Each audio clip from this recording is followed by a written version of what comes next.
الحمد لله الذي نور قلوب المؤمنين بالمعرفة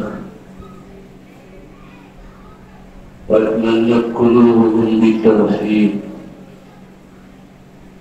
أشهد أن لا إله إلا الله وحده لا شريك له يعلم ما في السماوات وما في الأرض وهو الرقيب المجيد. وأشهد أن سيدنا ونبينا محمدا عبده ورسوله الذي أنار الوجود بنور دينه وشريعته إلى يوم الوعيد. اللهم صل وسلم على سيدنا محمد وعلى آله وأصحابه الذين آمنوا وعملوا الصالحات إلى يوم الموعود. أما بعد فيا عباد الله أوصيكم وإياي بتقوى الله وطاعته لعلكم تفلحون. يقول الله تعالى في محكم آيات تنزيله وهو أصدق القائلين. أعوذ بالله من الشيطان الرجيم. بسم الله الرحمن الرحيم. إنما المؤمنون الذين إذا ذكر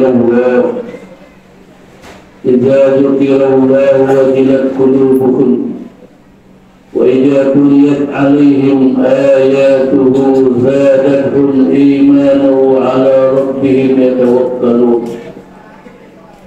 صدق الله العظيم وبلغ رسوله النبي الحبيب الكريم ونحن على ذلك من الشاهدين والشاكرين والحمد لله رب العالمين. معاشر المسلمين رحمكم الله، jamaah salat Jumat yang dimuliakan oleh Allah Subhanahu wa taala. Al-Imam Abu Hurairah pernah mendengar ucapan baginda Rasulullah sallallahu alaihi wasallam, di mana Rasulullah sallallahu alaihi wasallam di dalam hadisnya mengatakan salasun munjiyatun wa salatun muhlikatun wa salasun darajatun wa salatun kafaratun. Amma munjiyatun wa khasyatullahi ta'ala bis-sirri wa alaniyah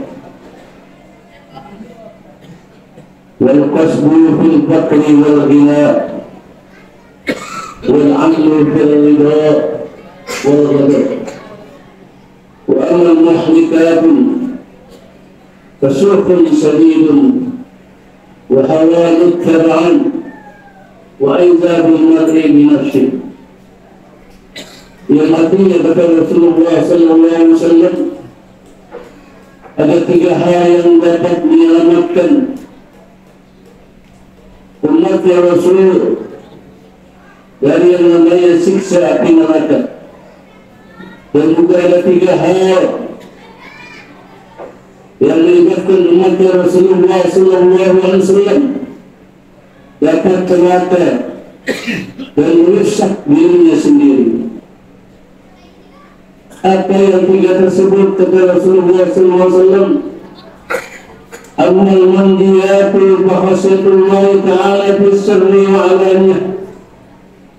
Adapun orang yang selamat dari siksa Allah Subhanahu wa taala, yang pertama kata Rasulullah sallallahu alaihi wasallam, bahasatullah ta'ala bis-sirri wa alaniyah.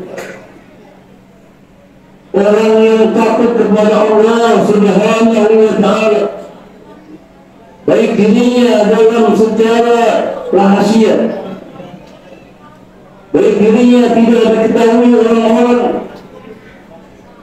rasa takut dia kepada Allah Subhanahu wa Ta'ala tidak berubah, maupun dirinya dalam terang-terangan diketahui orang banyak, tetap dirinya takut kepada Allah Subhanahu wa Ta'ala. Banyak orang sekarang dia lebih takut kepada orang daripada kepada Allah Subhanahu wa Ta'ala. Inilah kita terhindar dari sifat takut kita kepada orang daripada kepada Allah Subhanahu wa Ta'ala.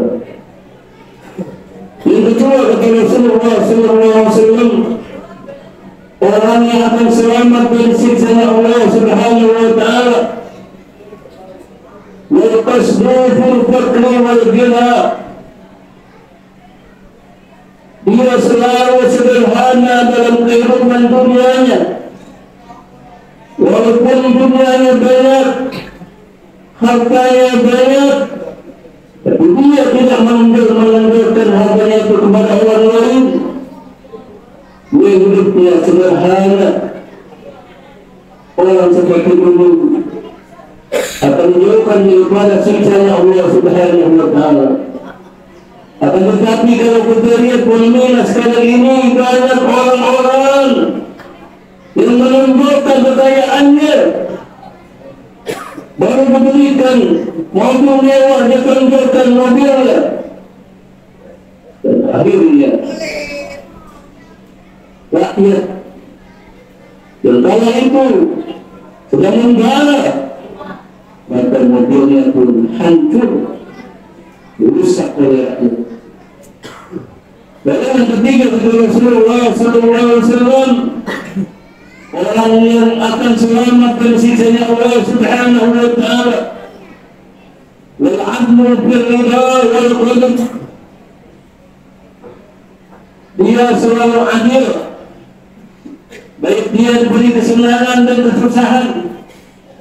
Ketika dia di dalam diberikan kesusahan oleh Allah, dia tetap beribadah kepada Allah Subhanahu wa Ta'ala.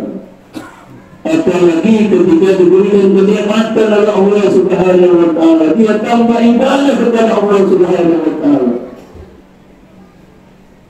Akan tetapi sebaliknya, ketika kita diberikan kesusahan,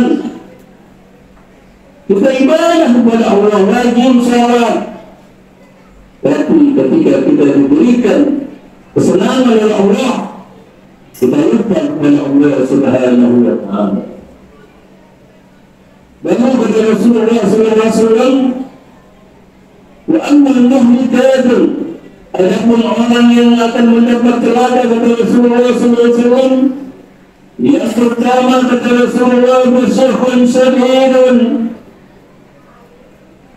yaitu orang yang kikir, orang yang pelit, dia tidak mau membantu saudaranya ketika saudaranya sedang dalam kesusahan, padahal dia ada hartanya, padahal dia ada duitnya, tapi sayang dia mengeluarkan duitnya.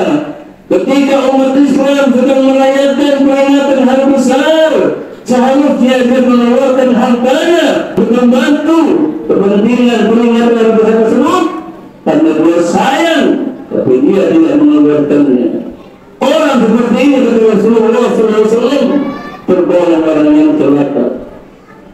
Yang kedua, kata Rasulullah SAW, orang yang celaka yaitu wahaya'ul muttaba'un, orang yang selalu setiap harinya dia ikuti hawa nafsunya, yang dia kejar hawa nafsunya, yang dia kejar berbuat maksiat, merajalela kesana kemari, dan memikirkan kematiannya.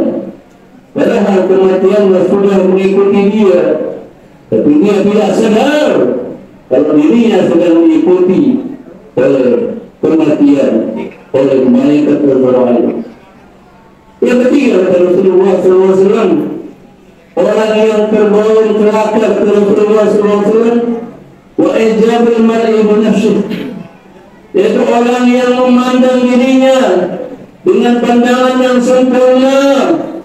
Dia merasa lebih alim, dia merasa lebih kaya, dia merasa punya jabatan.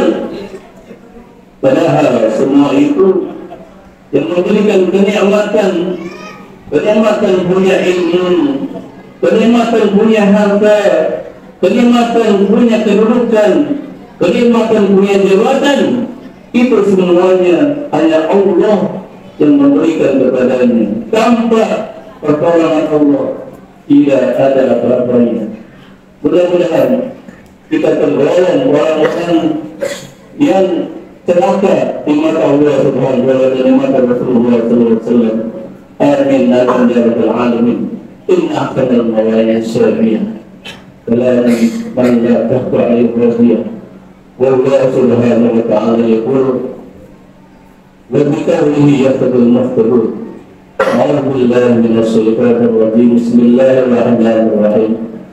Wal 'ashri innal insana lafi khusrin illa الذين آمنوا وعملوا الصالحات وتواصوا بالحق وتواصوا بالصبر. بارك الله لي ولكم بالقرآن العظيم ونفعني وإياكم بما فيه من الآيات والذكر الحكيم. فتقبل مني ومنكم تلاوته إنه هو السميع العليم. أقول قولي هذا وأستغفر العظيم لي ولكم ولسائر المسلمين والمسلمات والمؤمنين والمؤمنات فاستغفروه إنه هو الغفور الرحيم.